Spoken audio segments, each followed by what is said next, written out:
Buenos días para todos. Disculpan que nos demoramos un minutico en el inicio por una dificultad como técnica. Bienvenidos todos a la reunión nuestra, pues de nuestras charlas académicas. Tenemos en este momento nuestra expositora estrella, experta en el tema, la doctora Laura, un tema súper importante que realmente vemos con más frecuencia de lo que pensamos y que es muy importante pues hacer una muy buena asesoría y orientaciones por lo que implica este tipo de diagnóstico. Tenemos a la doctora Eliana. La doctora Eliana Saldarriaga, ginecóloga de la Bolivariana, de la UPB, con entrenamiento y profundización en endocrino, a la cual le damos la bienvenida por acompañarnos, por asesorar a la doctora y también por ser una docente nuestra. Entonces, bueno, muchas gracias y adelante, doctora Laura. Muchas gracias, doctora Adriana. Bueno, buenos días para todos. Yo soy Laura Figueroa, residente de segundo año de Ginecología y Obstetricia de la Universidad CES. La doctora Eliana, como muy bien la presentó la doctora Adriana, fue mi asesora en esta charla y me orientó para hacer la búsqueda de este tema que les vamos a presentar hoy, que es la insuficiencia ovárica prematura y sus secuelas a largo plazo.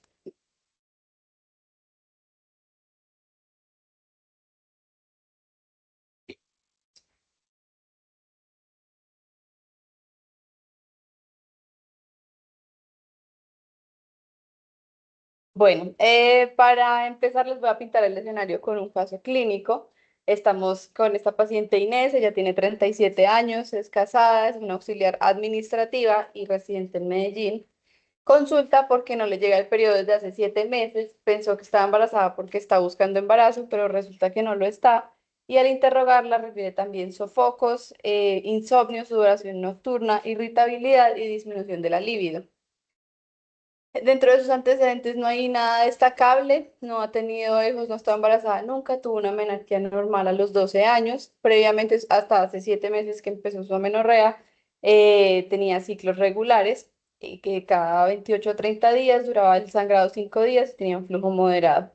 Usó anticonceptivos hormonales durante la adolescencia, ya ahorita no los estaba usando porque estaba buscando embarazo. Tiene antecedentes patológicos negativos, no le han operado de nada y no tiene antecedente importante de radioterapia ni quimioterapia. Y dentro de sus antecedentes familiares, su madre tuvo la menopausia a los 49 años, una tía materna tuvo la menopausia a los 38 años, pero no menciona que, pues, que no sabía ningún diagnóstico claro. Y su hermana menor de 29 años tiene unos ciclos normales hasta el momento. Al examen físico también es una paciente sana, normal. Al examen ginecológico, las mamas están sin masas, no tiene galactorrea, sus genitales externos son sanos. A la especuloscopia tiene un cuello sin lesiones, con moco escaso y espeso. Y al tacto bimanual encontramos un útero en anteversión, pequeño, no doloroso, no hay masas en los anexos. Y adicionalmente no tenemos signos de hirsutismo ni virilización. Entonces, pintando ese escenario de que les voy a hablar hoy. Vamos a hablar de la definición de la insuficiencia ovárica prematura, la clínica, sus causas, el diagnóstico y las secuelas a largo plazo.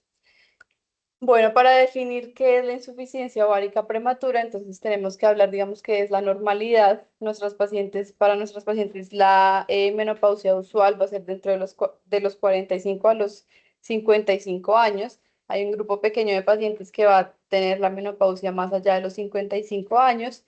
Y hacia el otro extremo están las pacientes con menopausia entre los 40 y los 45 años, que son menopausia temprana y debajo de los 40 si hay una insuficiencia ovárica prematura ya como tal. Para efectos prácticos, todo lo que les voy a mencionar, o la mayoría más bien de las recomendaciones, también le van a aplicar a las pacientes con menopausia temprana, pues por la fisiopatología de esta condición. Entonces, ¿qué es? La insuficiencia ovárica prematura es un hipogonadismo hipergonadotrópico ocasionado por la pérdida de la función ovárica antes de los 40 años. El ovario no va a responder al estímulo hipoficiario y por supuesto eso significa que voy a tener unas gonadotropinas elevadas y unos estrógenos disminuidos. Se presenta en el 1% de las pacientes menores de 40 años y en el 0,1% de las mujeres menores de 35 años. Y aquí quiero hacer claridad en los términos porque en la literatura lo van a encontrar indistintamente primaria y prematura y probablemente yo en la charla también, digamos que las use indistintamente. Pero hay que recordar que en una endocrinopatía primaria el origen está en el órgano como tal. Y no todos los casos de nuestras pacientes van a ser por una afección primaria del ovario, porque por ejemplo en la iatrogénica, pues ahí no estaba, digamos, el problema. Entonces, pues en conversación con la doctora Eliana y la mayoría de la literatura prefiere que sea prematura, teniendo en cuenta la condición de temporalidad. Bueno, esta es una patología que no vamos a entender como dicotómica, la paciente la tiene o no la tiene, sino como un espectro. Entonces, yo puedo tener una paciente que tiene todos los, digamos, la clínica en la normalidad, tiene sus menstruaciones regulares, de pronto tiene la fertilidad normal inicialmente. Como les comentaba, son pacientes que no tienen historia menstrual alterada previamente y de repente empiezan a hacer alteraciones bioquímicas, ya tienen la FSH elevada, la antimoleriana baja y pueden, digamos, final, cuando ya tenemos una insuficiencia ovárica manifiesta, ya presentar las alteraciones, ahora sí tienen alteración de la fertilidad, los ciclos irregulares y pues la alteración bioquímica, por supuesto. En contexto rápido, para que recordemos, nosotras las mujeres desde la gestación tenemos ya, digamos, los folículos primordiales que vamos a tener toda la vida, más o menos a las 18 semanas, 18 o 22 semanas de gestación es el pico máximo de cantidad pues, de folículos primarios que vamos a tener y tan temprano como eso empezamos a tener el proceso fisiológico de atresia de esos folículos.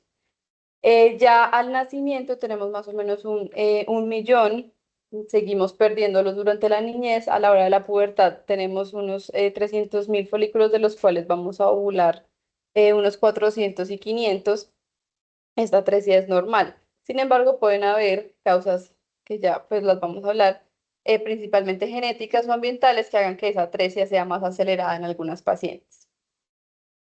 Bueno, en cuanto a la presentación clínica, estas pacientes lo principal que van a presentar es un patrón, una alteración en el patrón menstrual, ya sea amenorrea completa o simplemente irregularidad del patrón menstrual sin necesariamente haber tenido irregularidad previamente. Son mujeres que pueden tener sus ciclos regulares hasta el momento que se instaura la insuficiencia ovárica.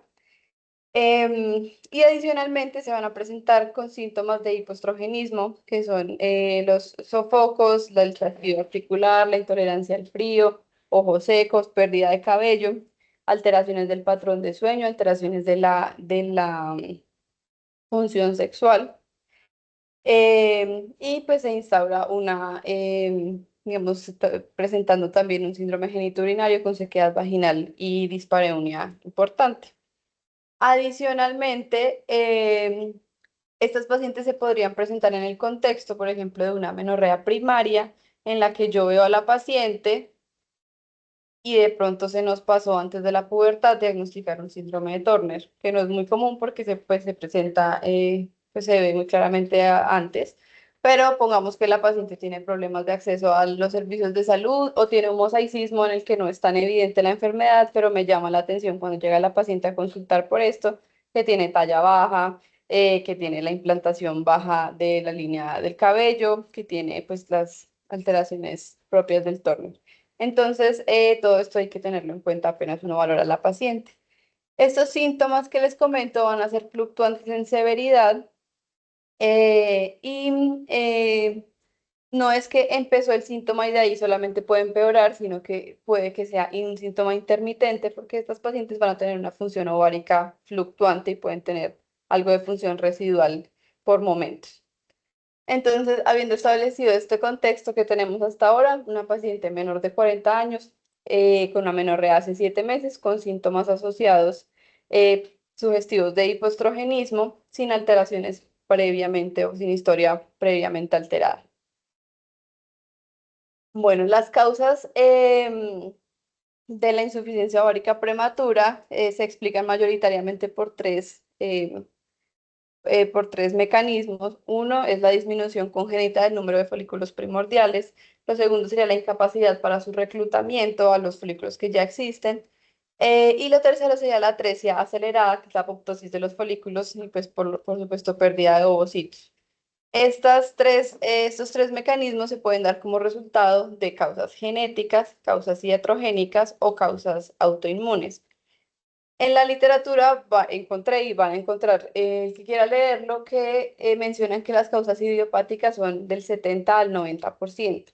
Sin embargo, a medida que van mejorando la ingeniería genética y podemos diagnosticar más alteraciones genéticas que antes con polimorfismos ya muy puntuales, vamos viendo que cada vez la causa genética es mucho más importante y probablemente cuando podamos hacer una secuenciación completa, pues a todo el mundo veremos que las causas idiopáticas llegan a cero.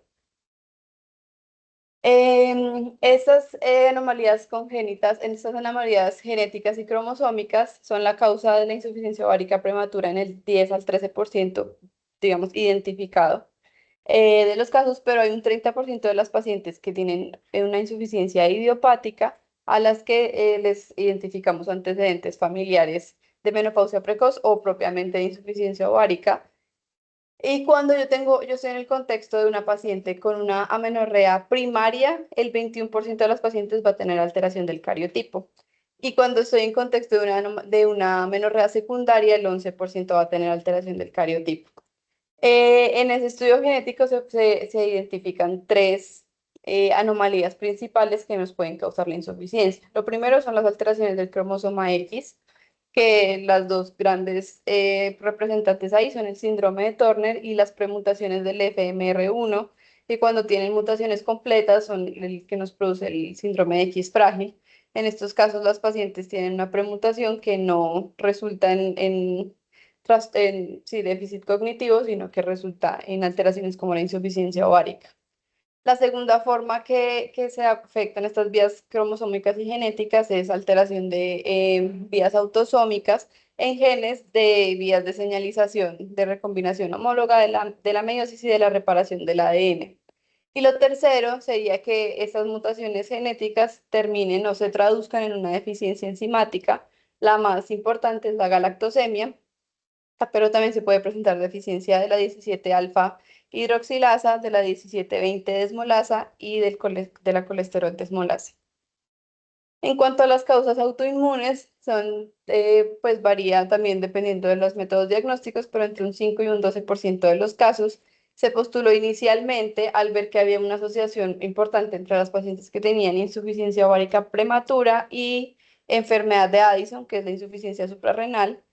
Y en estas pacientes, las pacientes que tienen insuficiencia se evidencia que tienen más frecuentemente enfermedades autoinmunes, principalmente trastornos tiroideos, lupus, miastenia gravis y artritis reumatoide.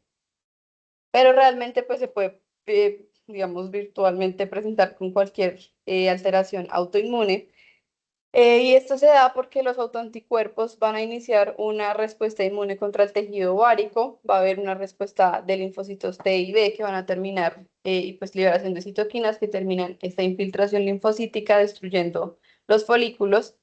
Y generalmente pues son los anticuerpos que más frecuentemente vamos a encontrar en estos pacientes son de origen suprarrenal y tiroideo. Por eso es que estas pacientes muy frecuentemente hacen hipotiroidismo primario también y tenemos que hacerles seguimiento. Dentro de la causa iatrogénica, lo primero y lo principal que ha disparado, digamos, esta patología en los últimos años es la oforectomía bilateral que se hace cada día más como reducción del riesgo en pacientes con portadoras de la mutación del gen BRCA. Estas pacientes con oforectomía bilateral van a entrar, por supuesto, en una menopausia inmediata con sintomatología intensa y de hecho, pues el diagnóstico es claro en estas pacientes. Pero también yo puedo presentarla, pues o las pacientes lo pueden presentar cuando hacemos quimio y radioterapia o cuando hacemos cirugías que no, pues no implican una oforectomía bilateral, pero sí implican una disminución del riego sanguíneo ovárico y pueden terminar en destrucción de los folículos en necrosis. Son cirugías como las estectomías grandes, la cirugía de endometriosis, la embolización de la arteria uterina, en la histerectomía incluso sin que hagamos oforectomía bilateral y cuando la paciente, por ejemplo, le da una torsión ovárica, pues por supuesto esa isquemia genera pues muerte de los folículos. Otras causas mucho menos frecuentes, no todas las guías los mencionan, pero pues hay estudios que han sugerido asociación, sí, el tabaquismo y las causas infecciosas. Bueno, dentro del diagnóstico, entonces la guía de la ESRE del 2024, que es, digamos, la guía más actualizada que tenemos al momento y es muy buena para el que la quiera revisar, divide el diagnóstico en tres pasos. El primer paso es, digamos, la clínica de la paciente, en el que voy a tener una mujer de 40 años. Si estoy en contexto de oforectomía bilateral, ya tenemos el diagnóstico y sabemos que va a ser una insuficiencia ovárica.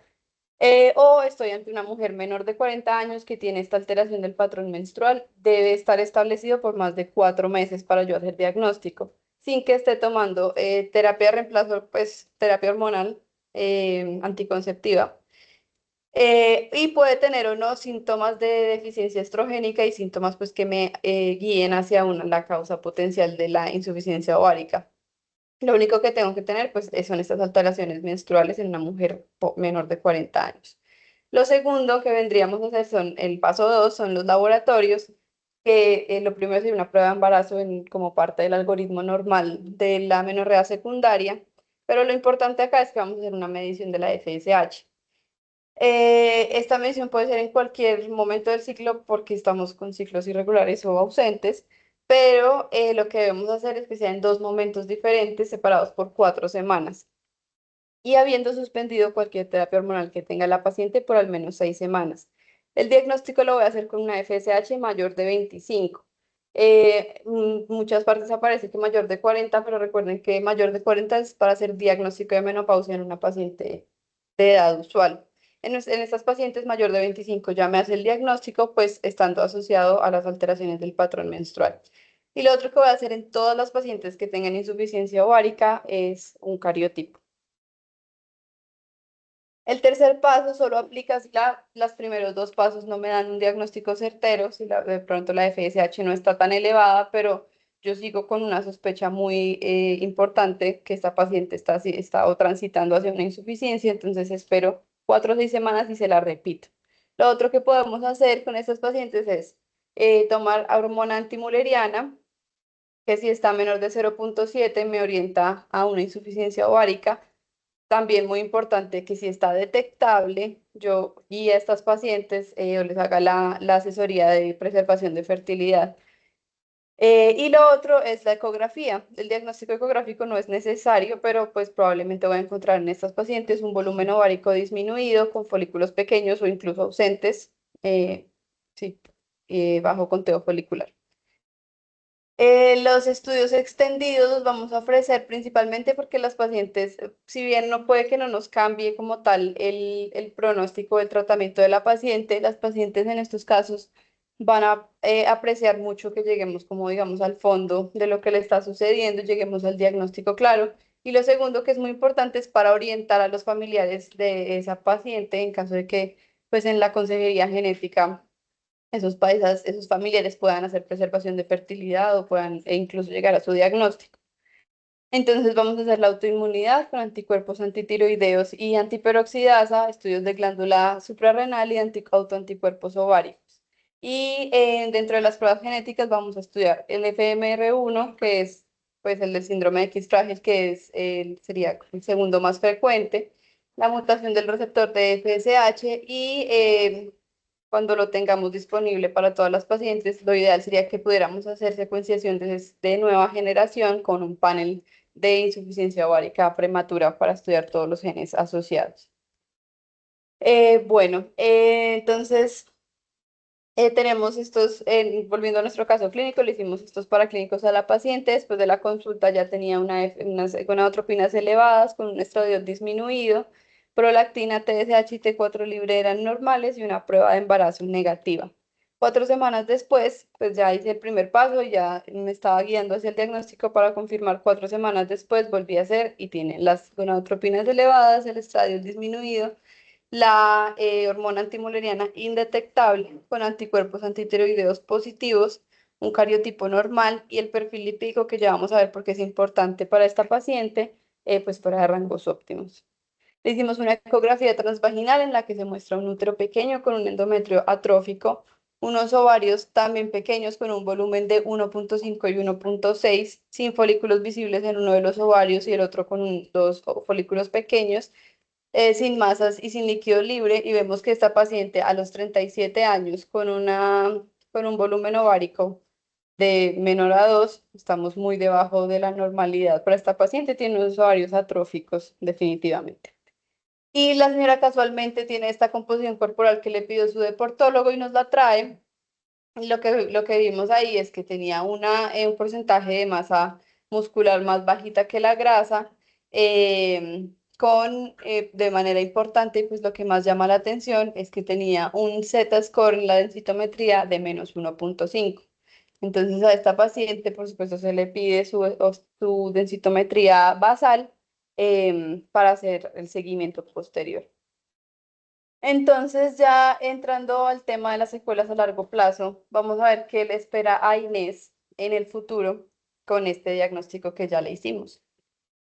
Entonces, lo primero, intento ir como de más corto plazo a más largo plazo. Lo primero que es evidente para las pacientes, o incluso muchas debutan con esta, digamos, esta secuela, pero en realidad no es una secuela, sino que es más como pues, una obviedad de la insuficiencia ovárica, pues por definición van a tener infertilidad.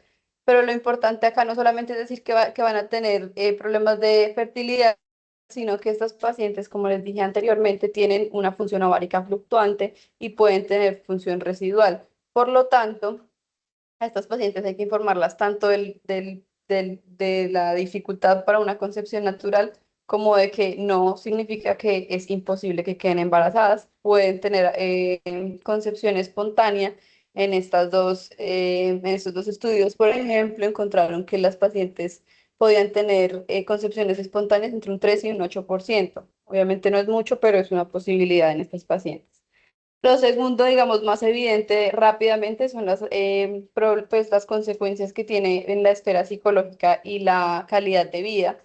Estas pacientes van a presentar, por supuesto, problemas con la adaptación a sus síntomas hipoestrogénicos, van a tener síntomas afectivos, trastornos del sueño, alteración de la autoestima y van a tener disfunción pues sexual que va a resultar en disfunción de pareja y familiar. Y la evidencia sugiere que las mujeres con insuficiencia ovárica prematura reportan niveles más disminuidos de calidad de vida.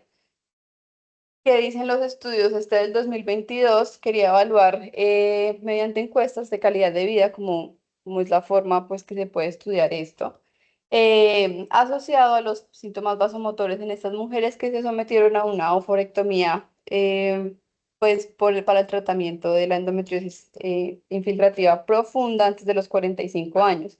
Y lo que observaron es que tenía una tendencia hacia peores puntajes de la escala del cuestionario de calidad de vida específico de la menopausia, que es la escala que usaron, cuando se hacía la oforectomía antes de los 41 años. Si bien a veces es necesaria la oforectomía, el mensaje que quiere dejar este estudio es que cuando yo tenga la posibilidad de sopesar riesgos, tenga en cuenta que la calidad de vida de estas pacientes va a disminuir. Y que hace parte pues también de la esfera de la calidad de vida, la salud sexual de la paciente. Por la caída de los estrógenos va a tener disminución de la libido, escasa satisfacción sexual, con pérdida de la identidad sexual incluso, y dispareunia secundaria pues a la sequedad vaginal que tienen estas pacientes, y eso se va a traducir en pues aspectos sociales negativos para ella y en familia.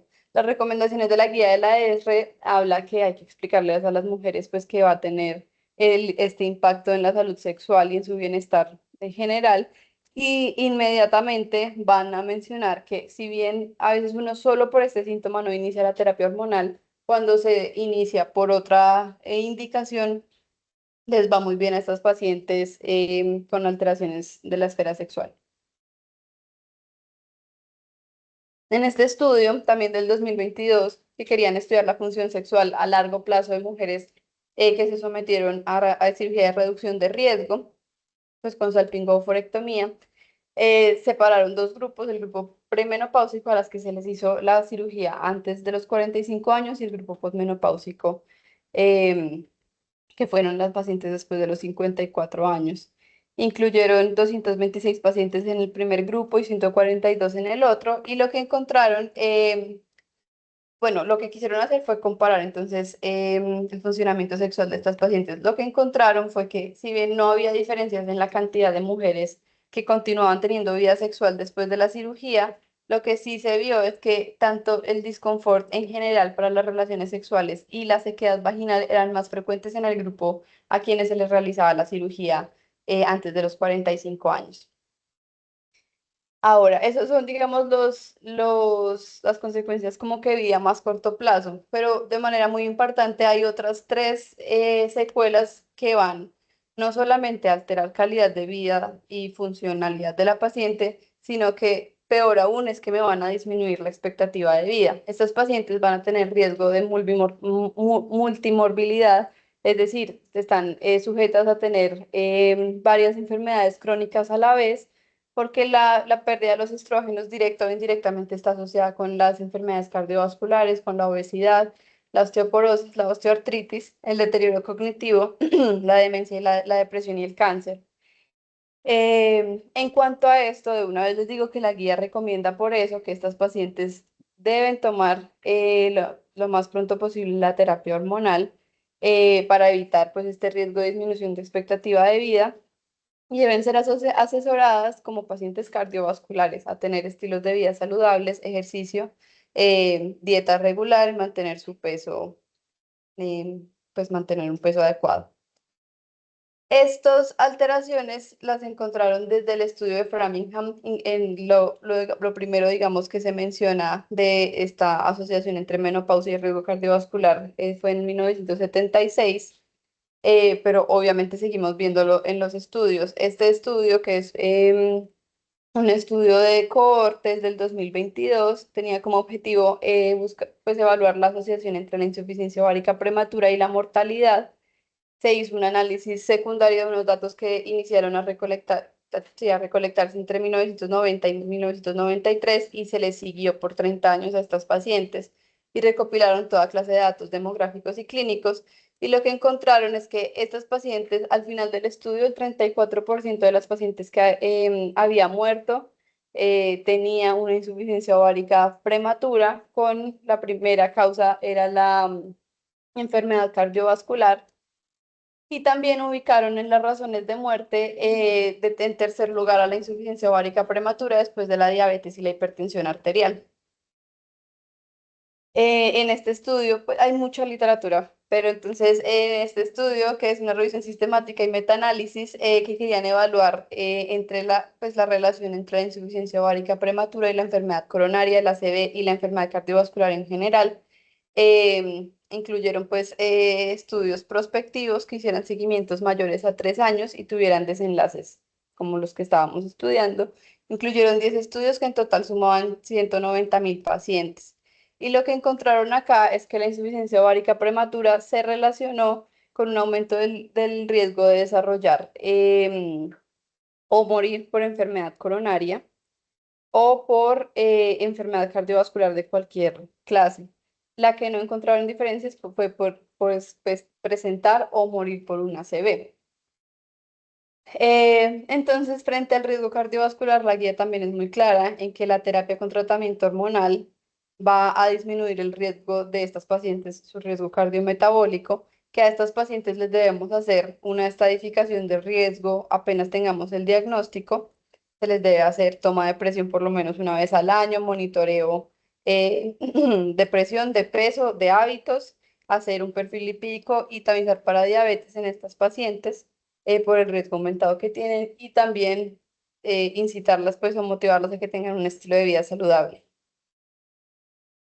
Ahora, lo segundo grande que va a afectar la expectativa de vida de estas pacientes es la afectación en el hueso. La pérdida ósea pues es secundaria a dos cosas que es muy interesante hablarlo ahora, a dos cosas, lo que sabíamos, creo que todos tenemos en mente que es a la deficiencia de estrógenos, que va pues, a favorecer la resorción ósea sobre la formación, va a disminuir la actividad osteoblástica y va a aumentar la actividad osteoclástica y aumenta la activación de las células T, que pues va a resultar en un aumento de citoquinas y de especies reactivas de oxígeno. Todo eso termina en disminución de la masa ósea de la paciente. Pero es muy interesante que en estas pacientes se ha encontrado, que voy a pasar y ya me vuelvo un poquito, que la reducción de esta densidad mineral ósea no solamente se da por la caída de los estrógenos, sino que se da incluso antes de instaurarse los síntomas de la insuficiencia ovárica o pues de la menopausia. ¿Eso qué quiere decir? Que antes de que los estrógenos estén bajos, hay algo que ya está afectando el hueso, y esos son los niveles elevados de la FSH, que parece ser la verdadera culpable de esta disminución en la densidad mineral ósea. En estas pacientes vamos a tener en promedio valores de densidad mineral ósea en rangos de osteopenia. Y entonces, pues esto quiere decir que independiente a los estrógenos, la FSH pues es la que causa la pérdida ósea en el hipogonadismo. Por esto es que la guía entonces nos menciona lo mismo, que por eso lo resalto todas las veces que tenemos que iniciar terapia de reemplazo hormonal a tiempo y temprano en estas pacientes para disminuir el riesgo de osteoporosis y de fracturas en el futuro. Este estudio, que es una revisión sistemática de la literatura, busca pues encontrar cuál es el impacto de la terapia hormonal en la densidad mineral ósea de las mujeres con insuficiencia ovárica prematura. Lo que estudiaron, pues lo que encontraron es que la mayoría de los estudios revelaron que tenían una menor densidad ósea tanto en el cuello femoral, que está de este lado, como en la columna lumbar, las mujeres con insuficiencia ovárica prematura en comparación con las mujeres sanas. Y que entonces eso quiere decir que comparando a las mujeres con insuficiencia ovárica prematura de la misma con las que no la tienen, pues tienen un mayor riesgo de desarrollar osteopenia, osteoporosis y fracturas óseas en el futuro. Y este estudio también quisiera hablarles pues también de la terapia hormonal, pero es todo un tema aparte.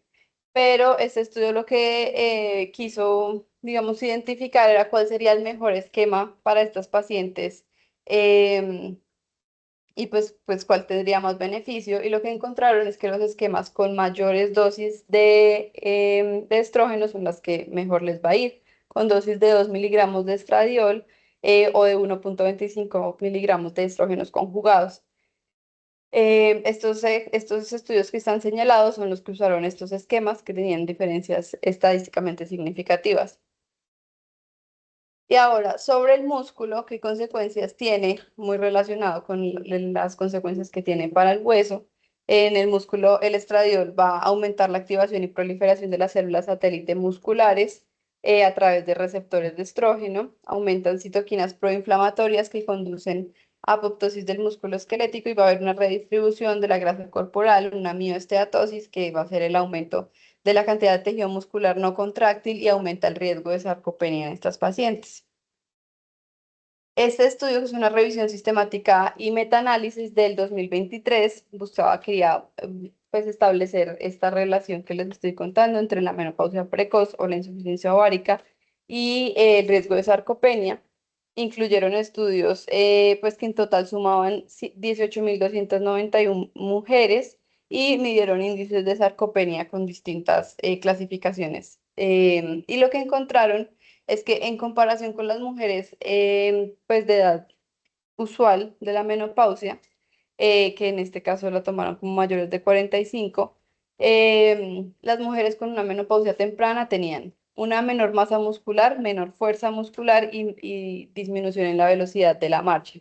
Este sería en el que evidenciamos pues la diferencia entre la menopausia temprana y la menopausia a edad usual, y esta sería en la insuficiencia ovárica prematura, que hay diferencia significativa, estadísticamente significativa. Y la tercera gran secuela que tenemos para estos pacientes sería el deterioro neurocognitivo, que si bien es de pronto el menos estudiado y el menos establecido que el riesgo cardiovascular y el riesgo de la salud ósea, sabemos que los estrógenos tienen un efecto neuroprotector y de antienvejecimiento neuronal, y que la corteza prefrontal, el hipocampo, la amígdala y el córtex singular posterior, que es donde hacemos procesos de aprendizaje y de memoria, contienen importantes receptores estrogénicos. Y la guía también inmediatamente nos indica que está recomendado iniciar terapia hormonal en estas pacientes para reducir ese riesgo de daño cognitivo y demencia y proteger la función neurocognitiva. Los estudios no, o sea, es decir, no hay estudios que claramente me identifiquen las ventajas de la terapia hormonal en estos pacientes. Sin embargo, tenemos, por ejemplo, esta revisión sistemática y metaanálisis que pues buscaba evaluar la prevalencia de demencia respecto a la edad en la que se presentara la menopausia. Y lo que encontraron es que las pacientes a edades mayores de la menopausia no se asociaba tan frecuentemente a demencia o a enfermedad de Alzheimer. Y lo que sí encontraron con diferencia estadísticamente significativa fue que las pacientes con una menopausia más tardía les iba mejor en los test neuropsicológicos y pues en la función cognitiva. Entonces, para terminar, el mensaje que quiero dejar acá es que nosotros debemos tener claro que estas pacientes deben iniciar terapia hormonal para reducir el riesgo, no solamente en términos de calidad de vida y reducir sintomatología, sino que son pacientes que van a morir más temprano que las pacientes que no tienen insuficiencia ovárica. em, por enfermedades cardiovasculares con demencia o con pues, fracturas y osteoporosis si no les iniciamos el tratamiento. ¿Qué más puedo hacer por estas pacientes? Pues incitarlas a una vida, digamos, de paciente cardiovascular, que es con una dieta equilibrada, ya sabemos que bajan azúcares y carbohidratos, pero siempre pues guiada por nutrición, pues con adecuada ingesta de calcio y vitamina D, de calcio unos 400, 800, perdón, 1 gramo de calcio al día y de vitamina D 400, 800 unidades al día, no necesariamente en suplencia, pero que se los estén, pues que en la alimentación lo estén consiguiendo.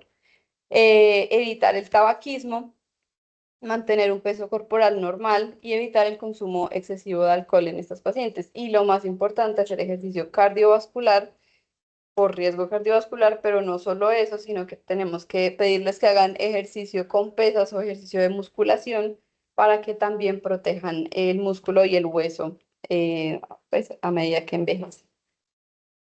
Ya para terminar, entonces, las conclusiones de la charla, que es como un mini resumen grande, es que la insuficiencia ovárica prematura es un espectro dentro del cual debemos pensar que de pronto nuestras pacientes que nos consultan por amenorrea, por alteración del patrón menstrual van a estar, que tiene una causa, puede ser genética, autoinmune o iatrogénica, que se identifica, o sea, lo grande que debo tener es una alteración del patrón menstrual por más de 4 meses asociado a una elevación más de 25 de la FSH. Tiene consecuencias graves para la paciente si la dejo sin tratar, la dejo sin terapia hormonal en cuanto a salud ósea, cardiovascular, salud sexual y función neurológica. Y es importante que hagamos un diagnóstico precoz o pues oportuno apenas tengamos a la paciente para iniciar terapia hormonal e iniciar los cambios en el estilo de vida que debe tener. Muchas gracias.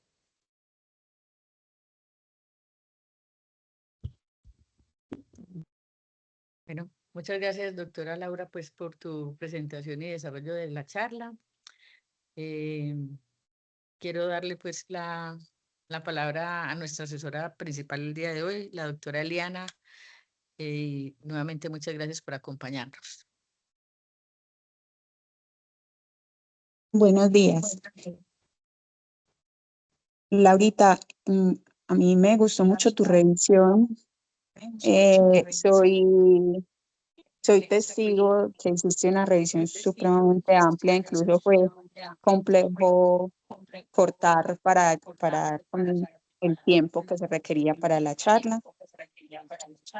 Este tema es muy importante porque muchas veces se nos pasan las pacientes y digamos que ahorita estamos teniendo muchas pacientes que llegan de aquella época en donde hicieron insuficiencia ovárica y justo cayó en el mismo tiempo en que el WHI sacó sus primeros resultados. Entonces son pacientes quienes nunca les empezamos terapia por obvias razones, el temor que había en ese tiempo.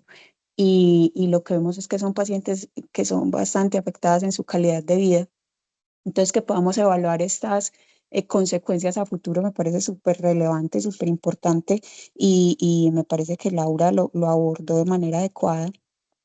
Los puntos son claros y son pacientes que necesitan más educación y más consejería en la importancia de cuidar de su salud, en la importancia de tomar su terapia hormonal, que en este caso no debería ser ni siquiera opcional en una paciente que no tiene contraindicaciones. Obviamente no vamos a ir en contra del deseo de la paciente, pero entender que la terapia para ellas es salud de hueso, salud cardíaca, eh, es importante para quienes las podemos identificar en la consulta, que somos precisamente nosotros los ginecólogos.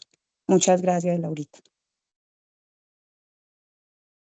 Gracias, profe. Gracias, doctora Eliana, por tus aportes.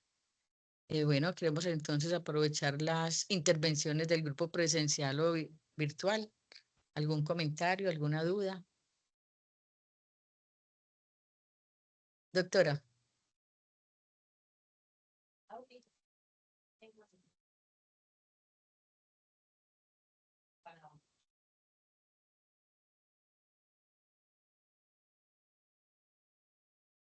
Muchas gracias, doctora Camila. ¿Algún otro comentario o pregunta? Doctora. Y así, pero me parece súper increíble ver cómo, o sea, cómo eran sus primeros días de exponiendo y cómo está ahora la aparición social. Muchas gracias. Felicitar a Laura porque hizo pues una revisión, tuvo en cuenta como todo el espectro de esa mujer, de ese ser humano, ¿cierto? Y dar como una puntualización en cuanto a la terapia, que es que en algunos textos lo han sugerido como una terapia de supresión hormonal, o sea, no es un reemplazo hormonal, es una supresión. Entonces, en esos casos, nosotros como ginecólogos también tenemos como una parte donde debemos de estar pendientes de las pacientes y no se puede dejar de hablar de que en el medio hay una restricción de los nuevos estrógenos, ¿cierto? Sobre todo del estradiol. O sea, tenemos una sola presentación básicamente ahora en el mercado y una que está de forma intermitente. Entonces eso hay que empezar a hablarlo, empezar a empoderar a las pacientes a que hagan algo, porque si bien tú mencionaste que el estradiol, pues el estrógeno conjugado pudiera ser una opción, ¿cierto? Ya hay estudios que muestran superioridad, no específicamente en esta población, aunque hay unos pocos, pero sí en las poblaciones, en las mujeres menopáusicas. Entonces, ¿por qué no le ofrece a una persona la mejor opción? Entonces, eso, ahí nosotros acá tenemos que empezar a estar muy sensibles a eso. Gracias, doctora, también por el aporte. Bueno, yo también quería decir como algo con relación a la presentación. Felicitarte pues por la revisión del tema, nos quedó, digamos, muy claro, nos permitió que estuviéramos cautivos todo el tiempo y un buen desarrollo pues de la charla. De los comentarios que tenía para hacerles es que reforzando, aunque lo dijiste pues en la charla, pero reforzando FSH y estradiol con el ciclo menstrual, primero, segundo, tercero, cuarto, quinto día, ¿cierto? Y cuando están irregular, que lo dijiste claramente, porque le viene cada 2, cada 3, cada 4, pues obviamente nada más esperar que le venga la menstruación y ese sí lo haríamos en cualquier momento. Con relación a la mulleriana, dijiste claramente pues como un valor de 0.7 y estamos como en problemas. Nosotros que trabajamos pues tanto lo de fertilidad, realmente nos encontramos con más sorpresas de lo esperado, porque vemos fertilidad, pero también vemos pacientes ginecológicas donde van simplemente para un chequeo y se lleva una sorpresa gigante cuando hace una ecografía y ve una baja reserva folicular. Entonces es muy importante en la historia clínica, si ustedes tienen una paciente con todos estos síntomas que nos dijo la doctora Laura, lo más importante es hacer ese FSH, estradiol y obviamente la mulleriana. Y no quedarnos ahí y decir que el ovario se está quedando perezosito, sino proceder a lo que sigue, educar e informar en preservar la fertilidad. Desafortunadamente en nuestro medio tenemos los mismos problemas de siempre relacionados con la parte económica. Y realmente preservar la fertilidad no es barato, o sea, tiene un costo importante, pero no porque sea costoso tenemos que evitar dar esta información. Antes al revés, tenemos que educar y cada paciente o pareja tomarán la decisión, pero por lo menos que estén informados. Entonces, la preservación de la fertilidad es muy importante y cuando hacemos estas ecografías podemos encontrar, digamos, 4 folículos en una mujer de 35 años. Entonces, estamos en problemas. Todavía no voy a buscar bebé. Y entonces, si tú le das esa información, probablemente exacto, cambia su pensamiento, puede tomar la decisión con su pareja y decir, ¿será que de pronto lo hacemos antes y buscamos un bebé antes? O definitivamente no es el momento y voy a preservar la fertilidad, o puede que esté sola y ella es la que tiene que tomar su decisión si se proyecta en el tiempo buscando un embarazo. Entonces, como que lo que nos puede solucionar a corto plazo cuando tenemos un ovario ya con una limitante, pues sí sería como preservar la fertilidad. Y obviamente desde la parte de reproducción, pero todo lo demás que habla, todo es igual de importante porque estamos hablando, como decía la doctora ahorita, es una persona, es un ser humano integral donde hay que ponerle cuidado a todos los riesgos que hay detrás del proceso, ¿cierto? Y de ser feliz, porque quien quiere, si quiere un hijo no lo puede tener, o quien quiere tener una enfermedad coronaria a una edad temprana, o quien quiere tener una osteoporosis a una edad temprana, o sea, todos los riesgos que implican la vejez, digamos, el envejecimiento prematuro del ovario. Actualmente se están trabajando en muchas partes del mundo en recuperar ese ovario, o sea, en el rejuvenecimiento del ovario. Y todo apunta que vamos por buen camino. Entonces, como que es una lucecita y una esperanza para que ellos, al menos desde la fertilidad, pueden recuperar parte, pero si yo tengo un cambio en el ovario, también voy a tener esa parte estrogénica funcionando y me va a ayudar en todos estos efectos como que no son muy, muy buenos a mediano plazo, por lo menos. Bueno, ¿y qué más les iba a decir? No, yo creo que ahí está. Sí, es personalizar la atención. O sea, ¿qué espera una paciente con este diagnóstico y qué le podemos ofrecer en un manejo integral? Que lo dijiste claramente, el deporte, una dieta saludable, el calcio, los derivados de la leche, la terapia de reemplazo hormonal. Y como decía ahorita la doctora Eliana, antes se estigmatizaba mucho lo que era terapia de reemplazo hormonal, pero ya evolucionamos y superamos eso afortunadamente y por el bien de nuestros pacientes, de nuestras mujeres. Entonces, es como empoderar cuando se presenta un problema, cómo lo vamos a llevar, cómo lo vamos a solucionar, favoreciendo a corto, a mediano y a largo plazo. ¿Listo? Tenemos una persona. Hay una persona, sí, la doctora Julia. Hola Doctora. Lauris, ¿cómo estás? ¿Cómo están? Lauris, era felicitarte por la charla, me pareció muy, muy chévere que hayan escogido este tema, que lo trajeran sobre todo a hablar para todos los que quizás vamos a enfrentarnos en estas decisiones quirúrgicas.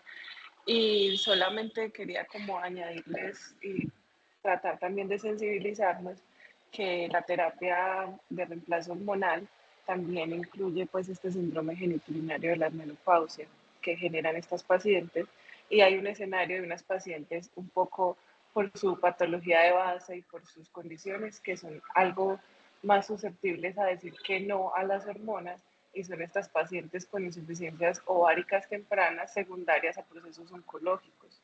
No solamente que las hayan operado, sino que hayan recibido quimio, radioterapia, que hayan tenido trasplantes de médula ósea. Estas pacientes suelen tener unas fallas ováricas tempranas y lamentablemente llegan a la consulta ya con vaginas muy atróficas, con un deterioro de su sexualidad muy marcado. Entonces, casi que indagar activamente estos síntomas y cómo está su condición sexual, porque es uno de los puntos que más afecta la calidad de vida, que más deterioro tiene, que más compromiso ve uno con sus parejas y pues en general como con sus emociones. Entonces, preguntarlo abiertamente, hacer una adecuada evaluación de esta zona para prevenir que cuando ya vayamos a hacer algo tengamos unas vaginas súper atróficas, pequeñas, donde digamos de pronto el resultado de la terapia que se vaya a hacer no sea tan exitosa y no genere tanto dolor en estas pacientes, que es como una queja muy frecuente en ellas. Gracias, doctora Juliana, por tus comentarios y que te ve bueno tenerte por aquí en las charlas académicas. Bueno, Doctora, muchas gracias por tu presentación nuevamente, a la doctora Eliana por acompañarnos y apoyar a nuestros residentes también permanentemente. Y bueno, un feliz día para todos.